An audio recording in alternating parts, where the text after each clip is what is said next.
है कि जो ब्लॉक पे नॉर्मल रिएक्शन लगेगा उसकी वैल्यू क्या होगी। तो मैं ऑप्शन दे देता हूँ। Option A equal to g upon tan theta N equal to m g cos theta. Option B equal to g tan theta N equal to m g cos theta. Option C equal to g tan theta N equal to m g sec theta. Option D equal to g cot theta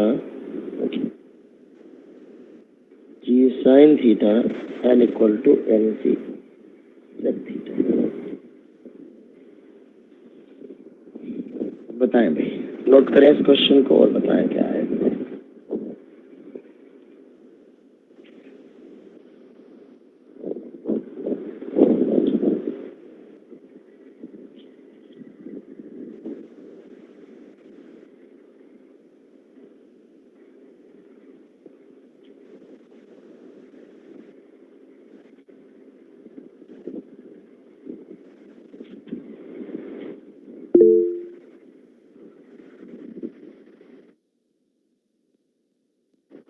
inclined plane को हम accelerate कर रहे हैं such that ये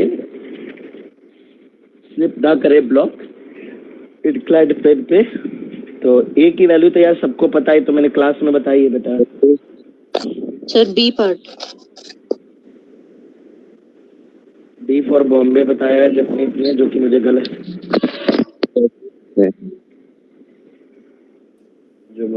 लग रहा है। B part तो मुझे गलत लग रहा है शायद। बी पार्ट रॉन्ग है।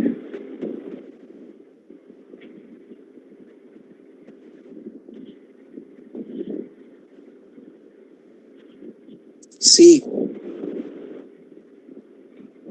पार्ट शायद सही हो सकता है। सी किसने बताया? Vishesh sir C. Yes okay.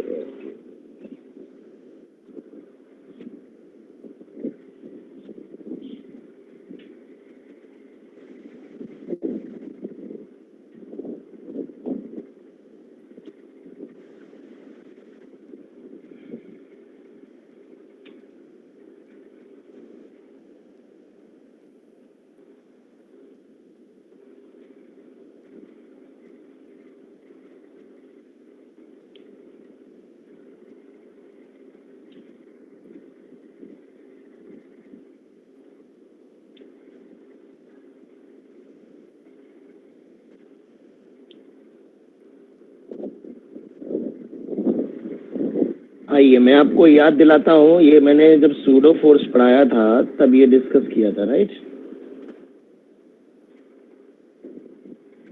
तो ये रिजल्ट तो मैं डिस्कस नहीं करूंगा। अगर मुझे इस ब्लॉक को स्लिप नहीं होने देना है तो याद करो ए की वैल्यू क्या हुआ करती थी यार, बोलो कोई। जी tan थीटा है ना। मैं इसकी प्रूविंग नहीं कर रहा हूँ, सबकी कॉपी में लिखी हुई है ना। Yes sir. अब दो तरह से क्वेश्चन आप कर सकते हो इसको। एक तो ग्राउंड के फ्रेम में क्वेश्चन कर सकते हो, तो मैं पहले ग्राउंड के फ्रेम में कर देता हूँ। तो with respect to ground normal reaction निकालने के लिए तो मैं इस ब्लॉक को ऐसे बना रहा हूँ। इस ब्लॉक पे एक mg लग रहा होगा। क्योंकि अगर ये स्लिप नहीं कर रहा है तो इन दोनों का एक्सेलरेशन सेम होगा ग्राउंड के फ्रेम में। हाँ, वेज के रिलेटिव में 0 होगा। तो अगर ग्राउंड के फ्रेम में देखोगे तो एक नॉर्मल रिएक्शन ऐसे लग रहा होगा, एक mg लग रहा होगा। अब ग्राउंड के फ्रेम में कर रहे हैं तो सूडो तो लगाना नहीं है यार। एक्सेलरेशन की वैल्यू ये है जिसकी वैल्यू है जी tan थीटा। अब इस नॉर्मल रिएक्शन के मैं अगर कंपोनेंट कर दूं, ये एंगल थीटा है, यहाँ पर ये वाला एंगल भी थीटा होगा, तो ये n cos थीटा आएगा, इधर की तरफ n sin थीटा हो जाएगा। क्योंकि मैं हॉरिजॉन्टल वर्टिकल कंपोनेंट कर रहा हूँ इसलिए mg के नहीं कर रहा हूँ, नॉर्मल के कर रहा हूँ। अब देखो ये ब्लॉक फिसल तो रहा नहीं अपनी जगह से, तो केवल हॉरिजॉन्टल मूव कर रहा है। वर्टिकल में तो इसका कोई मोशन ही नहीं हो रहा है, तो सीधे सीधे n cos थीटा को mg से बैलेंस कर सकते हो।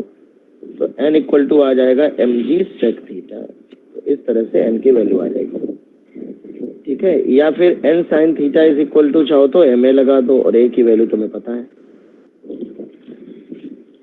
एक तरीका ये है, एक तरीका हो सकता है यूजिंग सूडो फोर्स।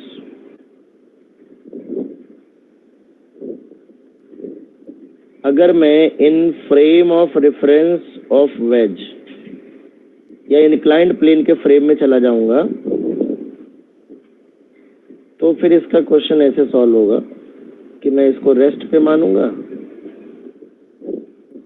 इसी पे अपना ऑब्जर्वर बिठा दूंगा और इस ब्लॉक पे एक सूडो फोर्स लगेगा पीछे की तरफ ma और एक mg लगेगा नीचे की तरफ, एक नॉर्मल लगेगा। तो जब आप इसके कंपोनेंट करोगे तो ma के दो कंपोनेंट आएंगे, एक आएगा ma cos थीटा बिकॉज ये एंगल थीटा होगा, इधर की तरफ आएगा mg cos थीटा, इधर की तरफ आएगा mg sin theta. ma cos theta आएगा, इसमें ma sin थीटा। अगर फिसल नहीं रहा है तो ma cos theta is equal to mg sin theta होगा, एक ही वैल्यू आ गई। तो एक ही वैल्यू आ जाएगी यहाँ से। दूसरा नॉर्मल की वैल्यू आ जाएगी mg cos theta plus ma sin theta. तो mg cos थीटा a की वैल्यू रख दो g tan थीटा, tan को लिख दिया sin थीटा बटे cos theta into sin theta. अब आप देखो ये एलसीएम ले लोगे तो ऊपर आ जाएगा cos square theta plus sin square theta divide by cos theta, तो 1 हो जाएगा तो mg sec थीटा हो जाएगा। तो इस तरह से भी आप कर सकते हो यूजिंग सूडो फोर्स। इसमें आप ग्राउंड का फ्रेम नहीं यूज कर रहे हो, आप वेज के रिलेटिव में आप इस क्वेश्चन को सॉल्व कर रहे हो, ठीक है। पर आप इसी क्वेश्चन को आसानी से ग्राउंड के रिलेटिव में, यहाँ से देखिए एक की वैल्यू भी आ रही है, आपने दो इक्वेशन बनाई, एक n cos theta equal to mg, सिर्फ ब्लॉक का ग्राउंड के फ्रेम में, चूंकि अगर ब्लॉक फिसल नहीं रहा है तो वहीं रखा रहेगा, सिर्फ हॉरिजॉन्टली मूव करेगा। ग्राउंड से देखना तो यहाँ से एक n cos theta equal to ma और एक n cos theta equal to mg, n sin theta equal to ma, इन दोनों को डिवाइड कर दोगे तो एक की वैल्यू आ जाएगी, फिर वो a की वैल्यू पुट कर दोगे तो n आ जाएगा। यहाँ से n तो ऐसे डायरेक्टली आ गया और डिवाइड करके a की वैल्यू मिल जाएगी। तो ग्राउंड के फ्रेम में भी इस क्वेश्चन को आप आसानी से सॉल्व कर सकते हैं। तो this is a very good question, ठीक है, आ सकता है, आने के चांसेस हैं। अब मैं आपको एक अच्छा क्वेश्चन दे रहा हूँ। This problem is taken from Irodov, but tough नहीं है, लेकिन ये मेंस और एडवांस कहीं पर भी आप एक्सपेक्ट कर सकते हो। हालांकि इस बार मेंस के पेपर सरल आ रहे हैं, नहीं तो मेंस के पेपर भी अच्छे आ रहे थे आजकल। एक ब्लॉक लिया है उन्होंने m मास का और एक फोर्स लगाया है उन्होंने ऐसे F, ये हॉरिजॉन्टल से एंगल, उन्होंने कहा कि m मास की बॉडी एक स्मूथ ग्राउंड पे रखी है, यहाँ पर कोई फ्रिक्शन नहीं है, स्मूथ ग्राउंड। और उन्होंने कहा कि फोर्स की डायरेक्शन वेरी कर रही, थीटा जो है वो वेरी कर रहा है एक्स के साथ। एक्स है डिस्टेंस ट्रेवल, जितना ये एक्स डिस्टेंस ट्रेवल करेगा, एक्स है हमारा डिस्टेंस ट्रेवल। ब्लॉक हॉरिजॉन्टल पे चल रहा है ना, तो आपको बताना है फाइंड द, रेस्ट से स्टार्ट किया है शुरुआत में, find out speed of block as a function of theta.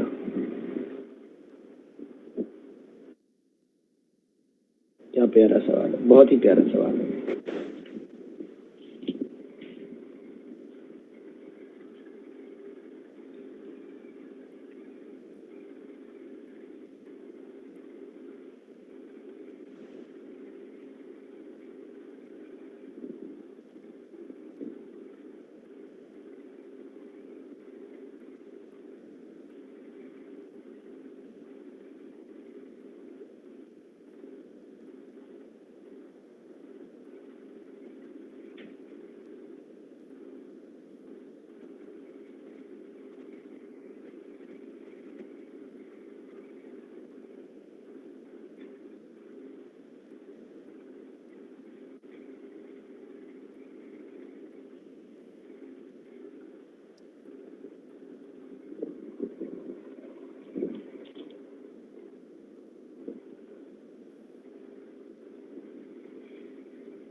Sir under root 2f/m sin k theta upon k।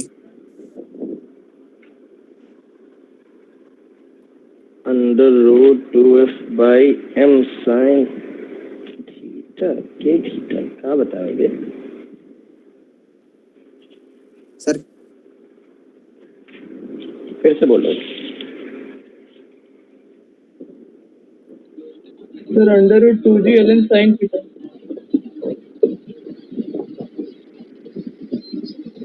पहला आंसर जो बच्चे ने बोला वो थोड़ा थोड़ा सही लग रहा था, पता नहीं क्या बोला।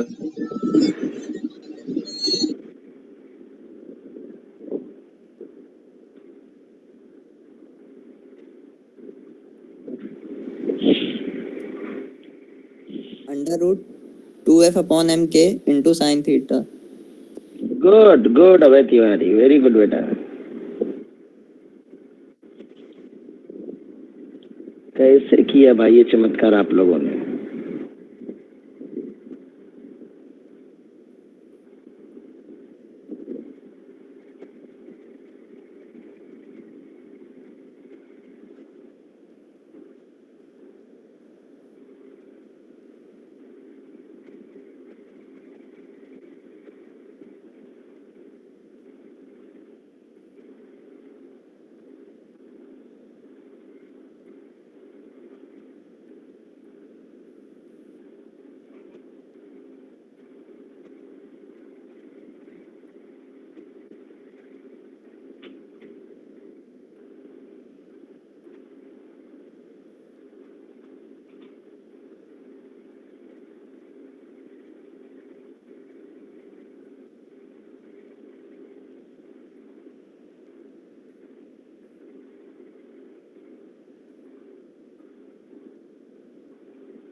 सर अंडर रूट 2f/m के sin थीटा।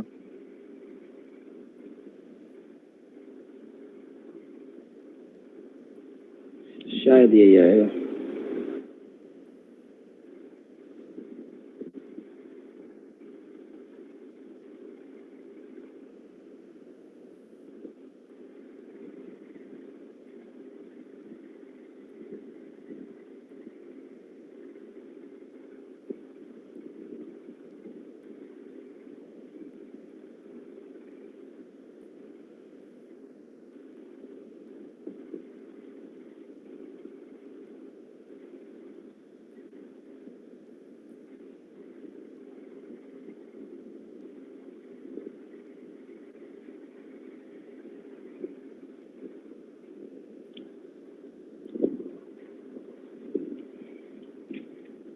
बताओ भाई कैसे प्रेफर करें इस क्वेश्चन को सॉल्व करना। Sir force f cos theta की वजह से लगेगा, उसको ma के बराबर कर देंगे, a को v dv/dx लिख देंगे, दोनों तरफ इंटीग्रेट कर देंगे। Any other method? चलो बिल्कुल सही कहा कि f cos थीटा जो लगेगा वो इधर की तरफ लगेगा, उसी से एक्सेलरेशन आएगा।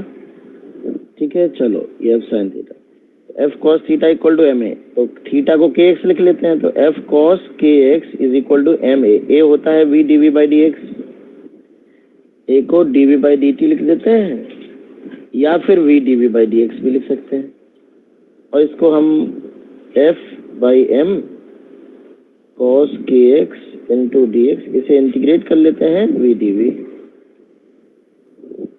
0 से v 0 से x, तो f/m नीचे k आएगा, ये sin kx आ जाएगा। ठीक है, है, सॉल्व करने के बाद और ये 0 से x, तो ये v²/2 आ जाएगा। तो v आ जा रहा है √2f/m_k sin kx, और kx है थीटा।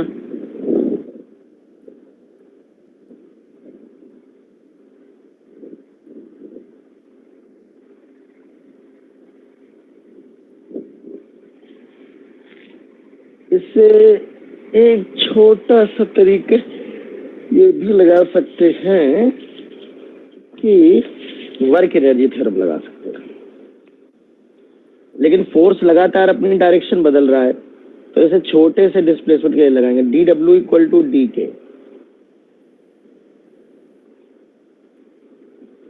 dw मतलब f और dw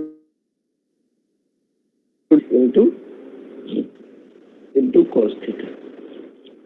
तो स्मॉल डिस्प्लेसमेंट के लिए जो वर्क डन होगा fs cos थीटा होता है, तो फोर्स हो गया है, dx होगा डिस्प्लेसमेंट, एंगल हो गया थीटा, तो cos theta. Change in kinetic energy dk, तो अगर हम काइनेटिक एनर्जी हाफ mv² लिख रहे हैं, इसका डिफरेंशिएशन करेंगे तो v² का होता है 2v dv। तो आप देखो वही इक्वेशन आपको मिल जाएगी, 2 से 2 कट जाएगा, f dx cos theta = mv dv। अगर आप ध्यान से देखो ये वही इक्वेशन मिल जाएगी जो यहाँ पे तुमने लिखी है, तो dx इधर भेज दो। तो आप इसे वर्क एनर्जी थ्योरम से भी कह सकते थे कि अब यहाँ से फिर वही काम करना है, इंटीग्रेट करना है, पर कोई नहीं, जो पहले क्लिक करे वही कर सकते हो। फोर्स वाला आसानी से क्लिक करता है, फोर्स वाला मेथड आसानी से क्लिक करता है एक्सेलरेशन वगैरह निकाल के। सर तो हाँ, रिकॉर्डिंग हो रही है? पता नहीं बेटा, हो रही है सर, दे दीजिएगा। मैं हाँ दे देंगे।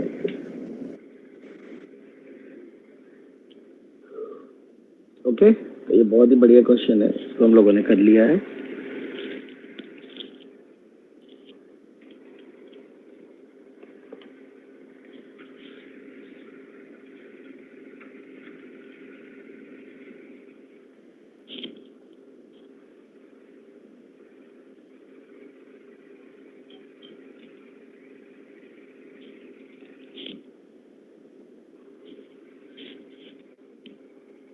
ओके, तो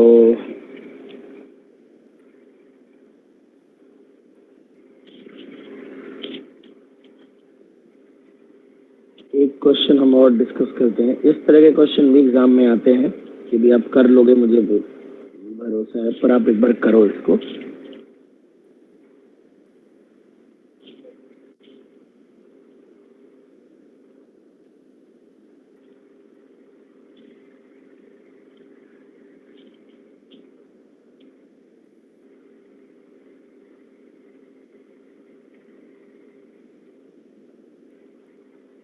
ये केबिन होता है, इसको स्ट्रिंग से आप, एक आदमी यहाँ पे खड़ा होता है और ये स्ट्रिंग से इसको पकड़े रहता है। इस आदमी का वेट 60 किलोग्राम है, उस केबिन का वेट 40 किलोग्राम है। तो ये आदमी इस स्ट्रिंग को किस फोर्स से पुल कर रहा होगा, आपको बताना है। अगर ये इक्विलिब्रियम में है तो find out force applied by man on the string।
500 Newton. Sure.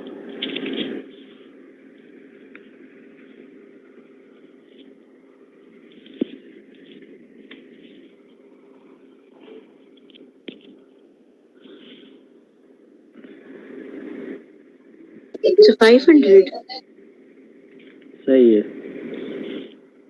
देखिए ऐसे क्वेश्चन में जब भी ये क्वेश्चन पूछा जाता है तो आप हमेशा सिस्टम मानिए केबिन प्लस मैन दोनों को। अगर इस केबिन और मैन दोनों को सिस्टम आप मानोगे तो एक तो ये हाथ पे टेंशन लग जाएगा और एक यहाँ पे टेंशन लग जाएगा। एक 60G इसका लगेगा, एक केबिन का 40G लगेगा। और चूंकि इसका केबिन इक्विलिब्रियम में है तो पूरा सिस्टम रेस्ट पे होगा। तो 2T इक्वल टू 100G तो T equal to 50G। So 500 newton force है ना। तो इस तरह से आप इस कैलकुलेशन को कर सकते हो। हाँ, अगर इसमें ये पूछे कि मैन के पैरों पे नॉर्मल रिएक्शन कितना लग रहा है तब तो आपको मैन को अकेले सॉल्व करना पड़ेगा। ये 60G लगेगा और पैरों पे नीचे से नॉर्मल लगेगा ऐसे। लेकिन आप पहले ये इस तरह से टेंशन निकाल लेना तो फिर T plus N equal to 60G कर लेना। T आपने रख दिया 50G और ये N इक्वल टू 60G। यहाँ से 10G आ जाएगा तो नॉर्मल रिएक्शन 100 न्यूटन आ जाएगा। तो अगर लेकिन नॉर्मल रिएक्शन ना पूछा जाए तो आप इस तरह से इस कैलकुलेशन को कर सकते हो। ठीक है, तो चलिए अब हम कुछ कैलकुलेशंस थोड़ा सा कंस्ट्रेंट से रिलेटेड कर देते हैं। तो थोड़ा सा जो लेंथी क्वेश्चंस बनते हैं, सिंपल वाले तो आप कर लोगे।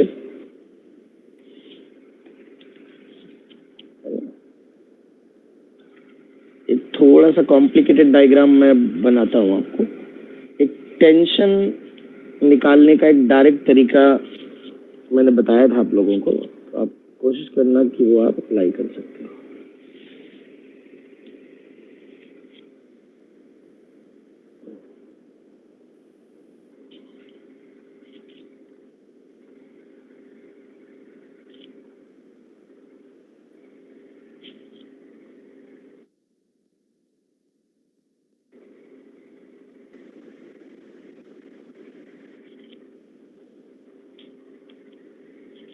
ये 10 किलोग्राम की बॉडी है।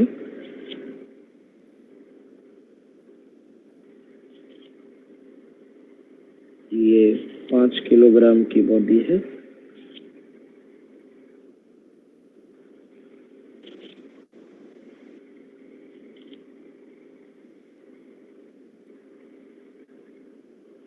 बड़ी सी पुली है ये। नहीं, थोड़ा सा गड़बड़ बन गया है।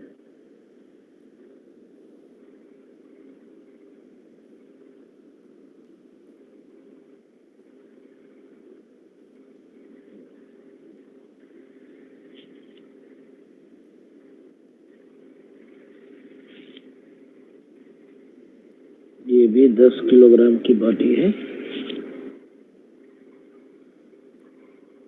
और ये कनेक्ट कर।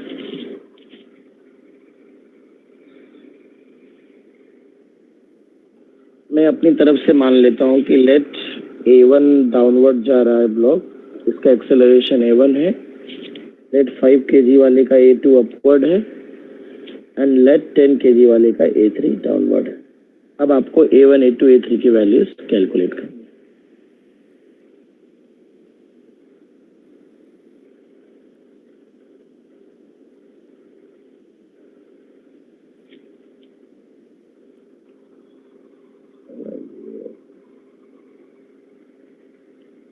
तो ये आप अगर आप बेसिक से सॉल्व करोगे तो आप पहले टेंशन डिस्ट्रीब्यूट कर लो। तो आप पहले मेथड नंबर 1 से सॉल्व करो। चलिए मैं आपको इसके लिए पूरे 4 मिनट्स देता हूँ। करिए, क्वेश्चन बनाइए। देखिए इस तरह के क्वेश्चन कम आए हैं लेकिन पिछले 1, 2, 3 सालों में जेई वाले क्वेश्चन पूछने लगे, मल्टीपुली सिस्टम भी। तो थोड़ा आदत में होना चाहिए 3-4 इक्वेशन अगर आ जाए बाई चांस तो सॉल्व करने के लिए। बाकी कुछ नहीं है इस क्वेश्चन में, बहुत ज़्यादा कोई कठिन चीज़ नहीं है अगर आपने पढ़ी है क्लास में। सभी के लिए आप एक एक न्यूटन्स लॉ लिख लीजिए, सभी के लिए आप एक रिलेशन लिख लीजिए एक्सेलरेशन का।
जिसका आ जाए आंसर मुझे बता दे।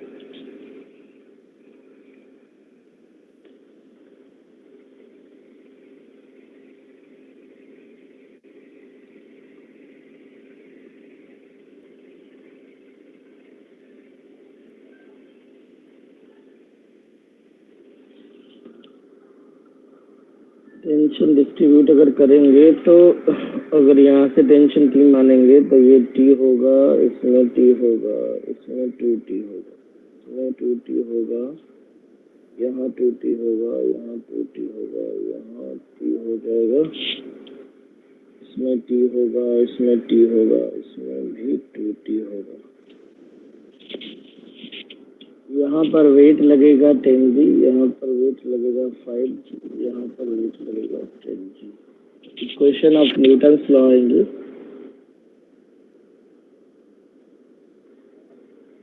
सबसे पहले 10g वाले के लिए 10g minus T is equal to 10a1। इसको ऊपर की तरफ माना है तो 2t minus 5g equal to 5a2। Sir a1 100/11, a2 70/11, a3 20/11। a1 100/11, a2 70/11। Yes sir, and नहीं a2 70/11 एंड a3 20/11।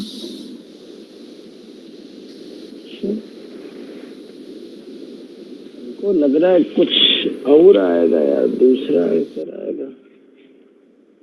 थोड़ा सा गड़बड़ लग रहा है। आंसर दिया है इस क्वेश्चन में A2 का आंसर दिया है 70/13। ये होगा 10G minus 2T is equal to 10A3। ये तो न्यूटन्स लॉ की इक्वेशन हो गई, पर वेरिएबल 4 है तो एक होगा टेंशन कंस्ट्रेंट मोशन। क्या आएगी T इंटू A1 माइनस का TA1 प्लस का 2T इंटू A2 माइनस का 2T into A3 equal to 0। तो A1 equal to 2A2 minus 2A3। ये चौथी क्वेश्चन।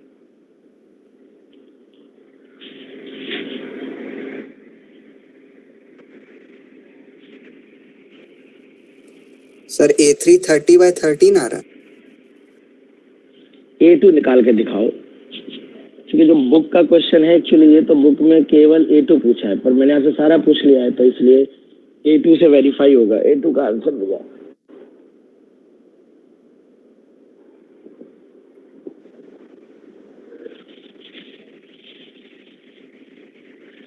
इक्वेशन मैच कराओ भाई हमारी। देखो आपकी इक्वेशन मैच कर रही है, फिर हम इसके लिए डायरेक्ट मेथड बताएंगे आपको। सर इक्वेशन तो मैच मेथड बताया होगा तो फिर यस सर, पहले टेंशन निकाल लीजिए। ठीक, ये आएगा A2। देखो मैंने आप लोगों को टेंशन निकालने का एक डायरेक्ट मेथड बताया था। देखो ये मैंने एक आपको AST बताई थी। AST बताई थी। AST जानते हो क्या है? नहीं बताइए सर। हाँ, फाउंडेशन बैच में नहीं बताते, नालायकी करते हैं ना एससी वाले। देखो ये ब्लॉक, जो ब्लॉक ये लटक रहे होते हैं ना, जिनका mg उसको पुल कर रहा होता है, जैसे यहाँ पे T लिखा है टेंशन, तो इसमें जितना T होता है उतना G लिख लेते हैं, तो G फैक्टर लिखते हैं ऊपर G। इसमें 2T है तो 2G लिख लेते हैं, इसमें 2T है तो 2G लिख लेंगे। ऐसे सबसे पहले ऊपर हम G फैक्टर लिख लेते हैं हैंगिंग ऑब्जेक्ट्स के, फिर नीचे टेंशन का जो कोफिशिएंट होता है उसका whole square divide by mass. तो जैसे T है तो T का कोफिशिएंट 1 है तो 1 का whole square divide by mass 10 kilogram. 2T है तो 2 का होल स्क्वायर डिवाइड बाई इसका मास 5। 2 है तो 2 का whole square divide by 10। Sir ये बताया तो था। हाँ तुम लोग को बताया था, 11th वालों को नहीं बताया था। 1 2 4 11th के नालायक दिए ना ये, फिर लोग ये लोग जुगाड़ लगाने लगते हैं, इसलिए एफसी बैच में शुरुआत में नहीं बताते। तो इसके लिए देखो क्या है कि ये एलसीएम नीचे 10 आएगा, 10 ऊपर चला जाएगा तो 50 10 इंटू 5G, 50G ऊपर रहेगा, नीचे रहेगा 1 प्लस ये 4 दूनी 8 हो जाएगा, नीचे 4 रहेगा, तो 50G डिवाइड बाई 13, 500/13। ये हमारा जो है टेंशन आ जाएगा। ये डायरेक्ट तरीका है टेंशन निकालने का। अब जैसे मुझे A2 चाहिए, अब मान लो सवाल में से A2, तो अभी क्या है, 4 इक्वेशन सॉल्व करने में बड़ा समय लगेगा। अब आपने टेंशन फटाक से जुगाड़ से निकाला, अब देखिए ये A2 निकल आएगा फट से आपका। तो ऊपर की तरफ इसके लिए लिख लीजिए 2T minus 5G equal to 5A2। तो 2T हो जाएगा 1000, या मैं G में ही पुट कर देता हूँ, तो ये 100G divide by 13 minus 5G equal to 5A2। तो ये आ जाएगा 13 × 5 65, 35G। आंसर मैच कर रहा है सर, सब में अपॉन में 13 आएगा, 5 7 जाएगा, तो 7G/13 equal to A2। Correct है भैया, 70/13। देखिए हमने डायरेक्ट निकाल दिया, ब्रह्मास्त्र चला दिया भैया। ये AST लगा दिया यहाँ पे। सर ये AST वापस से बताइए कैसे लगाई। सर एक बार फिर बता दीजिए AST। अभी बताते हैं, पहले देख लो कितना, मतलब अगर आप ये 4-5 इक्वेशन सॉल्व करोगे तो टाइम लगता है। AST बेटा ये अनंत सा ट्रिक है। तो AST ऐसे लगाते हैं कि जो बॉडी, जैसे किसी भी मास पुली सिस्टम में, जैसे बॉडी जो लटक रही होती है, जिनका mg पुल कर रहा होता है, तो उनके लिए G फैक्टर लिखा जाता है। तो जो हैंगिंग बॉडीज होती हैं तो उन पे जैसे जो टेंशन देखते हैं, तो जैसे टी लग रहा है तो हमने टी की जगह पे जी लिख दिया, 2t है तो 2g लिख दिया, 4t है तो 4g लिख दिया, तो सबका g लिख लिया, g फैक्टर। तो इसमें t था तो g लिख लिया, इसमें 2t था तो 2g लिख लिया, इसमें 2t था तो 2g लिख लिया, है ना। तो सबका g फैक्टर लिख लिया। अब इसी तरह से अगर कोई इंक्लाइंड प्लेन पे है और उसका वेट नहीं पुल कर रहा होगा तो mg sin थीटा पुल करेगा, तो g फैक्टर में g sin थीटा। अब मान लो यहाँ t है तो इसके लिए लिखेंगे g sin थीटा ऊपर। अगर ये 2t है तो लिखेंगे 2g sin थीटा, 4t है तो लिखेंगे 4g sin थीटा, राइट। अब मान लो कोई हॉरिजॉन्टल प्लेन पे रखा है तो इसका mg पुल ही नहीं कर पा रहा है, इधर का कोई mg का वे, तो इसका g फैक्टर 0 हो जाता है। बस 3 चीजें ध्यान रखने भी। मैं तो इसके बाद क्या करते हैं, मास सभी का लिखा जाता है, इसमें कोई दिक्कत नहीं होती। तो टेंशन का जो कोफिशिएंट है, यहाँ 1 है, यहाँ टेंशन 2 है, यहाँ 2 है, तो कोफिशिएंट का whole square divide by mass, coefficient का whole square divide by mass, coefficient का होल स्क्वायर डिवाइड आ जाता है। टेंशन आ जाने के बाद फिर जिसका एक्सेलरेशन चाहिए उसके लिए न्यूटन लॉ लगा के डायरेक्ट निकालो, सारी क्वेश्चन बनाने की जरूरत ही नहीं। ठीक है, चलिए मैं एक क्वेश्चन में आपको इसके छोटे से छोटे सवाल में और बड़े से बड़े सवाल में आप लगा सकते हो। जैसे मान लो ये एक 4m मास की बॉडी है,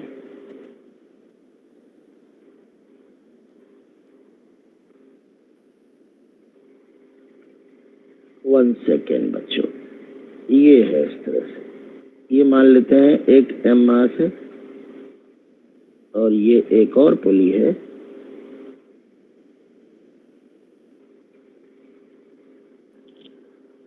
अब मान लीजिए इसका एक्सेलरेशन a1 है, इसका a2 है, इसका मान लेते हैं a3 है, इसका a4 है ना। हमें a1 a2 a3 a4 बताना है, कोई एक बताना है। तो पहले टेंशन मानते हैं, इसका t मानेंगे, इसका t होगा, इसका 2t होगा, इसका 2t होगा, इसका 4t होगा, इसका 4t होगा। देखो t कैसे निकालते हैं, पहले ये वाली बॉडी लटक रही है, पूरा इसका mg नीचे लग रहा होगा तो इसका g फैक्टर आएगा g, बिकॉज t है इसमें। इस वाले का भी g फैक्टर आएगा g।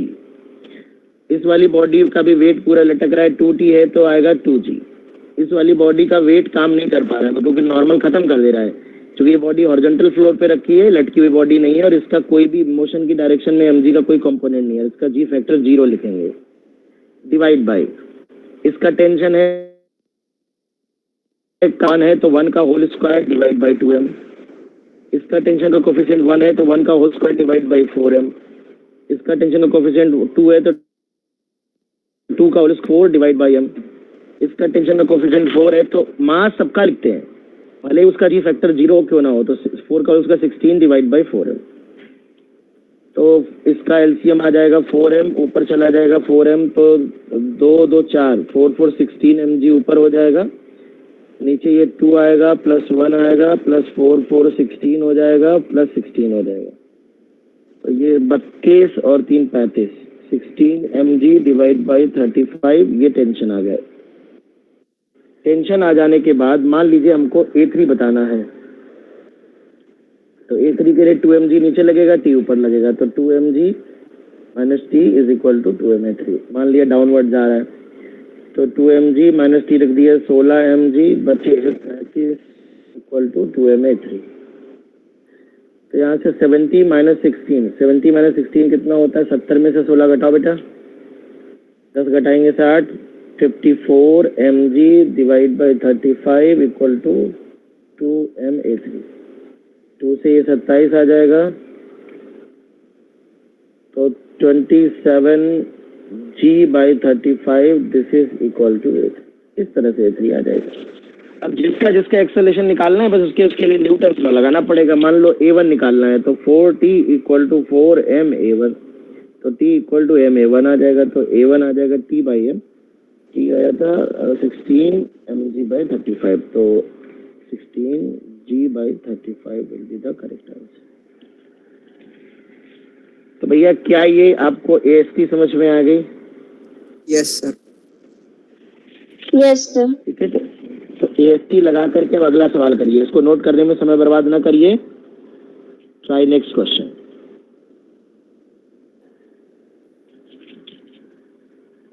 चलिए, अगर ये हमारे पास एक इंक्लाइंड प्लेन है, यहाँ पर एक बॉडी है जिसका मास 4m है, ये 30 डिग्री मान लेते हैं। यहाँ पर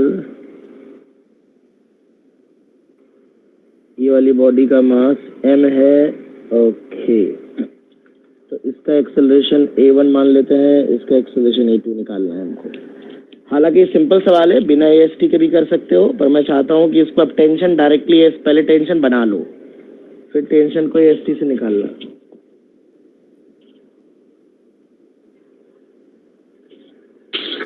सर आपको व्हाट्सएप पे एक सवाल भेजा, वो डिस्कस कर लीजिए जरा। डिस्कशन में कोई फर्जी सवाल डिस्कस नहीं करते हैं, आराम से डिस्कस करेंगे। देख लेता हूँ फिर भी मैं, अगर डिस्कशन करने योग्य है तो कर दिया। कहाँ गया व्हाट्सएप?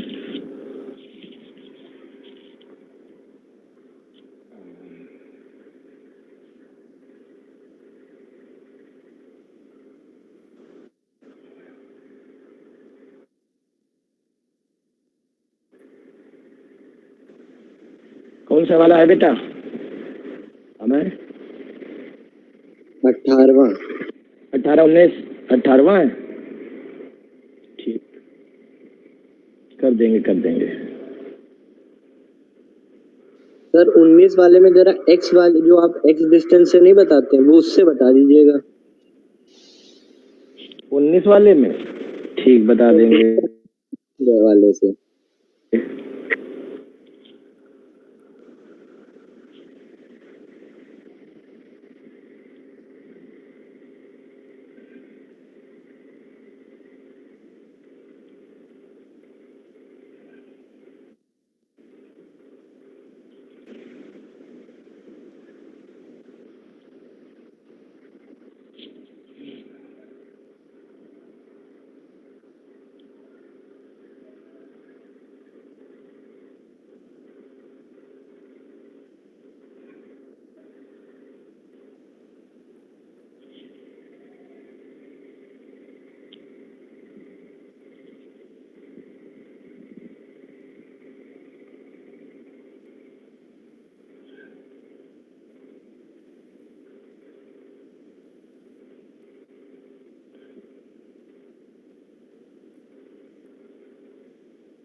करो तब तक, मैं वो क्वेश्चन देखा हूँ मेरे इसमें आए कि नहीं। सर हाँ, वो वाला क्वेश्चन सर बचा है अभी। कौन, मिरर वाला? हाँ sir, okay okay sir, okay sir. फालतू में अपने ग्रुप में ही डलवा दिया, कोई सॉल्व करता है नहीं। कोई नहीं, हम सॉल्व करते हैं, टेंशन ना लो उसको। तो कुछ नहीं है, उसके वेलोसिटी के दो कंपोनेंट करो, एक मिरर के परपेंडिकुलर, एक मिरर के अलोंग, और मिरर के पैरेलल वाले का क्या होगा? हो जाते तो आपसे क्यों बोलते सर? अब तो तुमने ये नहीं किया होगा, सुन तो लो। मिरर के पैरेलल वाला कंपोनेंट एज इट इज रहेगा, परपेंडिकुलर वाला पलटी मार जाएगा, फिर दोनों कंपोनेंट को एक्स वाई में फिर से कंपोनेंट करके आईजे में निकाल लो यार। तो 2 बार क्यों करेंगे? क्योंकि हमें एक्स वाई में रिप्रेजेंट करना है ना, और मिरर के पैरेलल और मिरर के परपेंडिकुलर वाले जो डायरेक्शन है वो एक्स वाई में नहीं होंगी ना बेटा। अच्छा, वो इंक्लाइंड होंगी थीटा पे। हाँ, वही तो, तुम्हें राजा बेटा हो तुम। आओ देखो बेटा भैया, समझो, बताओ जल्दी टेंशन। अगर मैं इसको t मान लूं, ये 2t हो जाएगा, ये t हो जाएगा। t कितना आएगा बताओ? 12 mg/17। देखो इधर लग रहा होगा 4 mg sin 30, तो इधर g sin थीटा वाला एक्सेलरेशन काम करेगा और t है, तो इसके लिए लिखेंगे g sin 30, इसके लिए लिखेंगे 2g। ठीक है, इसमें g sin थीटा लिखेंगे, टेंशन का जितना कोफिशिएंट होगा उतना g sin थीटा लिखेंगे। ये तो पूरा पूरा लटका हुआ है तो पूरा g लिखेंगे। सुबह से यार सर दर्द हो रहा है मेरा, अरे श्री। चलिए, तो ये 4 divide by m plus 1 divide by 4m, 2 का होल स्क्वायर 4 हो गया डिवाइड बाई m, 1 का होल स्क्वायर 1 हो गया डिवाइड बाई 4m, है ना। तो ये देखिए क्या आएगा, 4 इधर जाएगा, ये 2.5 ऊपर है, तो ये 4 इंटू 2.5 होता है 10, तो 10 mg डिवाइड बाई 17, ये आएगा टेंशन। 12 कह रहे थे तुम यार। अच्छा, तुमने जी साइन 30 नहीं लिखा है। हाँ, समझ गए। तो भैया टी आ गया। अब क्या बच्चा, अब एक्सेलेरेशन निकालना है। तो बस अगर 2m का निकालना है तो 2t minus mg is equal to ma1। तो 2t हो जाएगा 20 mg by 17 minus mg equal to ma1। तो ये 3g by 17 equal to a1 आ जाएगा। ठीक, बढ़िया। ये हम वो डायरेक्ट जो मेथड हमने कंस्ट्रेंट वाला पढ़ाया था वो तो हम क्लास में ही करा चुके हैं, है ना। वो तो उस तरीके से तो आप सब कर लोगे इस क्वेश्चन को, इसलिए वो तरीका नहीं बता रहे। अरे श्री राधे। देखिए भैया, मैं शुक्ला ने कुछ अच्छे क्वेश्चंस पूछे, ये मैं 2 डिस्कस कर देता हूँ क्योंकि आज मेरी बहुत सारी क्लासेस हैं, इसलिए ज्यादा लंबी क्लास नहीं ले सकते आपकी। ये है क्वेश्चन नंबर 18। सबसे पहले इन्होंने पूछा है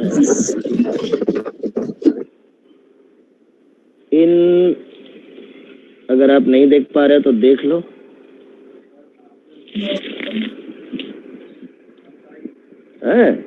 अरे मोबाइल रखो, कॉन्ग्रेचुलेशन।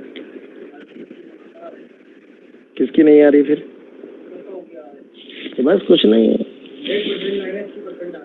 हाँ, तो वो वायरल मौसम की वजह से था। वो उस दवाई से भी हो सकता है, वो जो तुमने दूसरी दवाई खाई ना, उससे भी हो सकता है। ठीक है ठीक है। तो बच्चों, इन्होंने कहा है प्रश्न संख्या 18 में, इसको हम क्रॉप करके अपने मोहल्ले में ले चलते हैं। ये तो सर भाई रॉड स्लिपिंग वाला केस है। हाँ, बात तो सही कहे हो तुम। टू स्क्रीन, ये रहा हमारा सवाल। तो बच्चों देखिए, ये सवाल कह रहा है इन द फिगर फलाने no relative motion takes place between the wedge and the block placed on it, the rod slides downward over the wedge and pushes the wedge to move in horizontal direction. The mass of wedges is same as that of the block and is equal to capital M. If tan theta is equal to 1 by root 3, यानी theta जो है वो 30 degree है। Find the mass of। अरे अहिमा कुछ ना है बेटा, इसको तो हमने आपको वेज कंस्ट्रेंट में एक रिलेशन बताया था, एक फॉर्मूला बताया था, एक डायरेक्ट रिलेशन निकालना होता है। क्या कहा क्या है? ये लेफ्ट में ब्लॉक भी रखा है। ब्लॉक मूव नहीं करना चाहिए। कुछ नीचे भी सवाल था क्या? No relative motion takes place between wedge and block. अच्छा, अरे हो गया। अरे कूड़ा सवाल है। देखो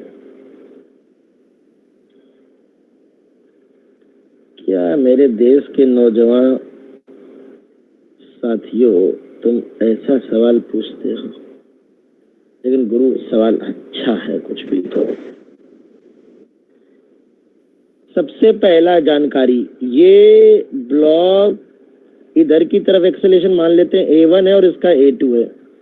ये फिसल नहीं रहा है। सबसे पहले इसका मतलब a1 की वैल्यू क्या रही होगी? जी tan थीटा। बताओ रही होगी कि नहीं?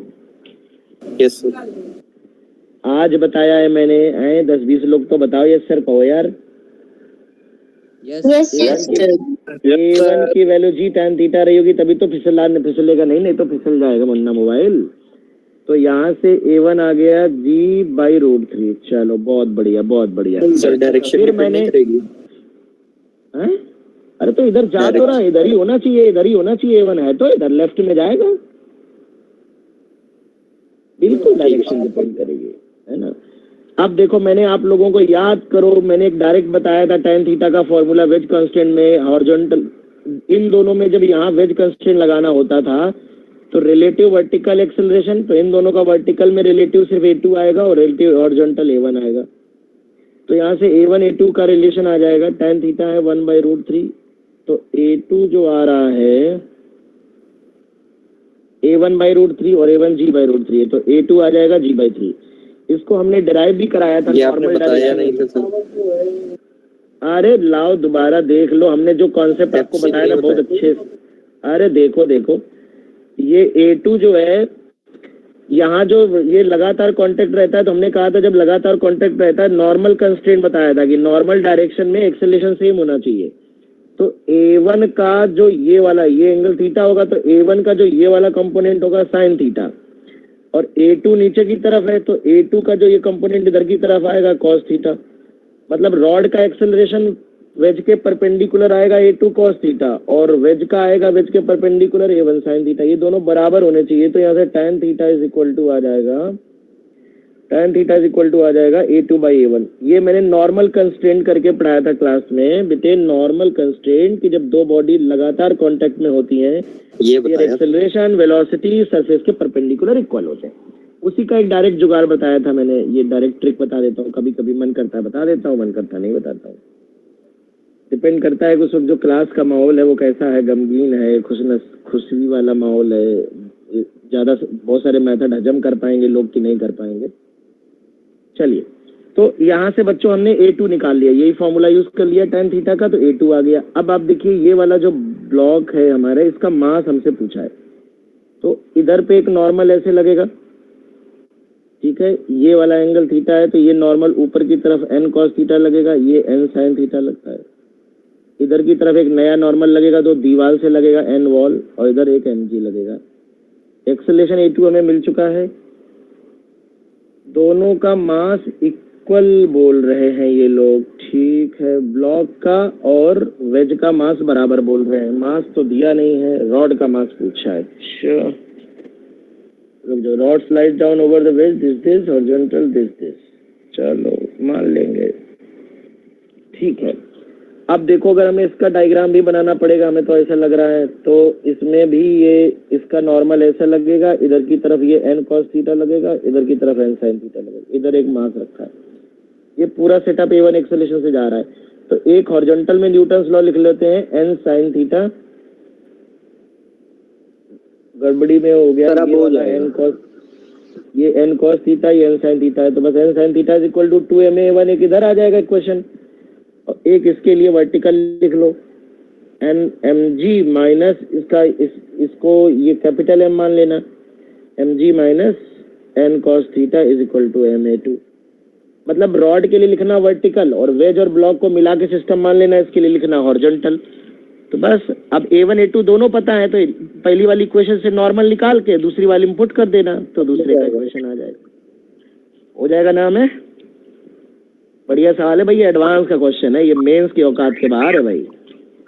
सर और वो 19वें में जरा आप डिस्टेंस मेथड से जो बताते हैं वैसे बता दीजिए। अच्छा, डिस्टेंस मेथड से भी बता देंगे मुन्ना, बिल्कुल टेंशन मत ही लो। 19 मेरे लाल, इसको भी हवेली पे ले चलते हैं।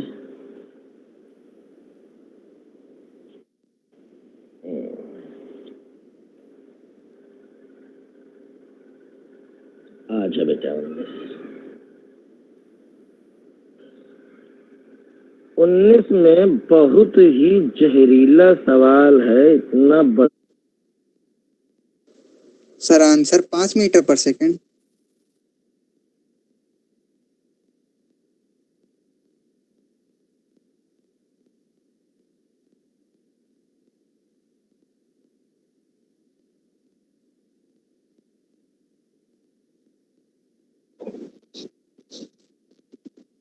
इधर लगी है एक दूसरी रॉड, फिर यहाँ लगी है एक पुली, ये ऐसे कनेक्टेड है पीछे, बहुत बढ़िया।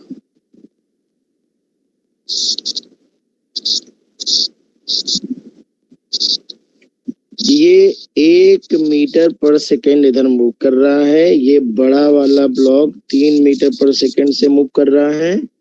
बी और सी की वेलोसिटी बतानी होगी।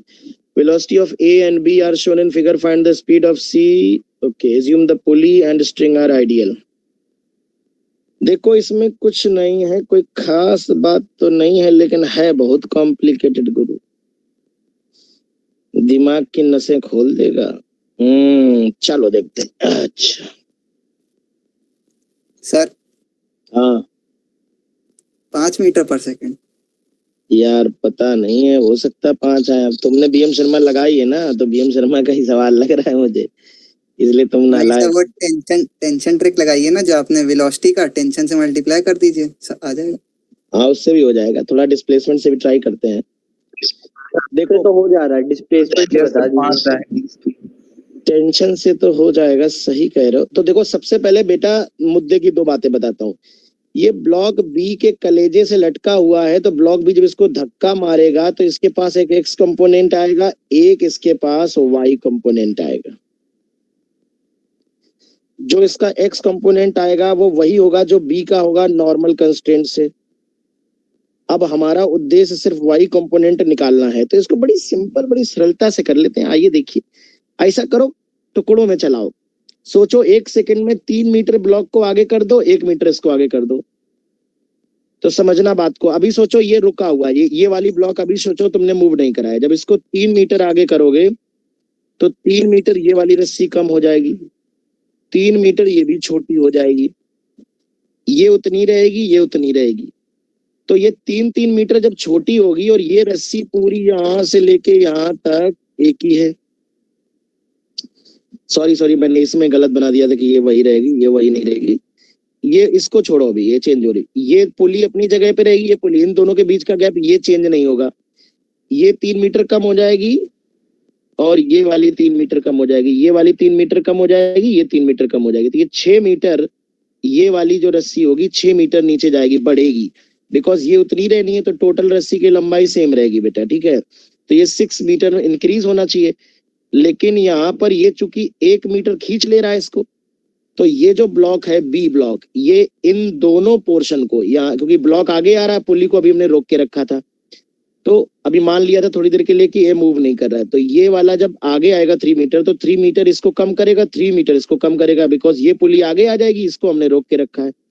तो 3 मीटर ये कम हो रहा था, तो ये 6 मीटर कम हो रहा है। पर अगर देखा जाए तो ये 1 मीटर आगे बढ़ रहा है, तो जब ये ब्लॉक 1 मीटर आगे बढ़ेगा, ये पुली 1 मीटर आगे बढ़ गई और ये 3 मीटर आगे आई, तो बीच का गैप इसने 1 बढ़ाया पर इसने पीछे से 3 कम कर दिया। तो नेट में ये वाला जो गैप होगा, जो मेरा एरो बता रहा है ब्लॉक के और इस पुली के बीच का, ये 2 मीटर कम होगा। 3 इससे कम होगा, 1 बढ़ जाएगा, और 2 मीटर ये गैप कम होगा। तो 2 ये 4 मीटर जब कम होगा, तो चूंकि स्ट्रिंग की लेंथ कांस्टेंट है और ये वाला पोर्शन बढ़ना नहीं है ना घटना है, 4 मीटर 4 मीटर ये बढ़ जाएगा। इसका मतलब ये सी वाली बॉडी 4 मीटर नीचे चली जाएगी 1 सेकंड में। तो बस यही तरीके से हम लोग जब जान गए कि 4 मीटर नीचे आएगी, तो 4 मीटर पर सेकंड हो गया ये, और नेट वेलोसिटी हो गया √3 का स्क्वायर प्लस 4 का स्क्वायर, तो 5 मीटर पर सेकंड आ गया बेटा।